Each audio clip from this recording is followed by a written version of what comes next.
it's definitely possible for one of the very early animations to be very creepy.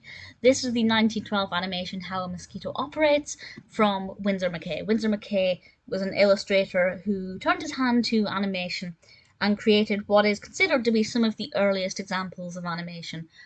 The Hungry Mosquito was his second, which came after Little Nemo and before Gertie the dinosaur, if I've got that the right way around. And it basically depicts how a mosquito will sit on your head and feed from your face while you're asleep. And we have this human character trying to get to sleep, tossing and turning, and this mosquito is constantly buzzing around him, trying to feast. And it's not obviously that long, it's maybe 4 or 5 minutes, maybe just over that. I can't imagine how long that took to animate because it's actually quite detailed. It's not obviously overly complicated. We don't really have any background at all for the majority of it. It's just an animation of a man lying in bed with a mosquito on his head flying around. But it feels really realistic, and I think what does it for me are the legs. The mosquito has kind of spindly, long, thin, wiry legs that seem to just float around independently. They are attached, but they just seem to have their own lifelike qualities, and I find them to be very eerie.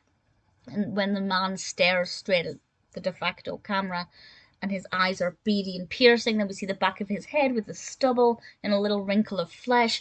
I just think the attention to detail is really great, and it is unnerving because I don't like mosquitoes. I don't like the sounds they make. I think they're really creepy looking,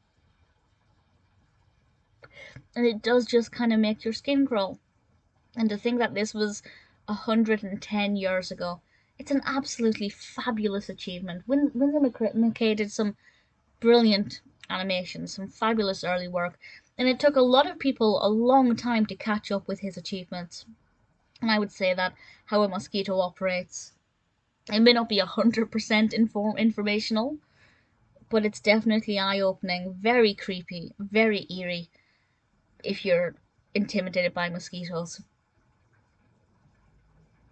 And if you're interested in the history of animation, I think it's one you should definitely check out. Winsor McCay did an absolutely fabulous job with it.